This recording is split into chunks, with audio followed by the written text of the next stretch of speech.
Hola. Bienvenidos a Pasión por Italia. Este video está especialmente diseñado para mis amigos que hablan español. Hoy vas a descubrir cómo se pronuncia cada letra del alfabeto italiano. El alfabeto italiano tiene 21 letras principales. Sí, menos que el español. No tenemos las letras ñ, elle, o, che.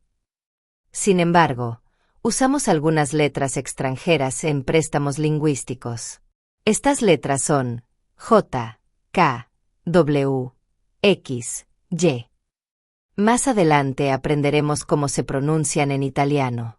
Así que no te preocupes. Vamos a hacerlo fácil y divertido.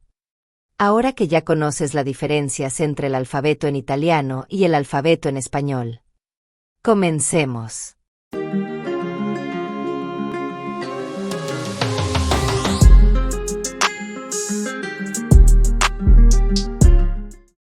A, A, B, B, C, C, D, D, E,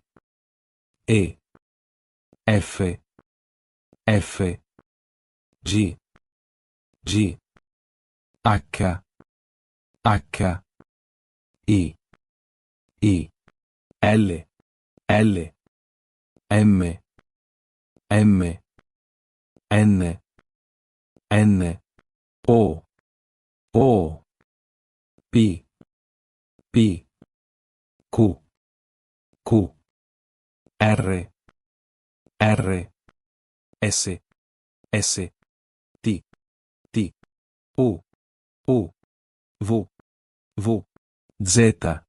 Z.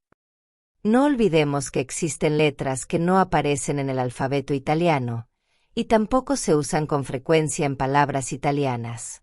Pero estas se encuentran en palabras extranjeras y por esa razón, es muy importante conocer cómo se pronuncian. Escucha con atención y repite. Ilunga, K,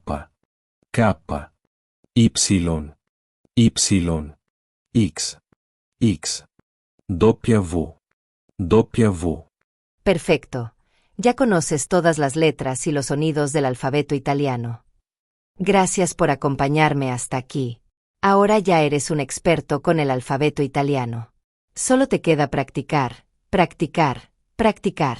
Si te ha gustado el video, dale un me gusta, suscríbete y activa la campanita, porque de ese modo no te pierdes ninguno de nuestros videos relacionados con el italiano e Italia. También puedes visitar nuestra página web, donde encontrarás muchísimo contenido de valor, para que sigas aprendiendo italiano. Además, si tienes alguna duda, déjala en los comentarios. Estoy aquí para ayudarte.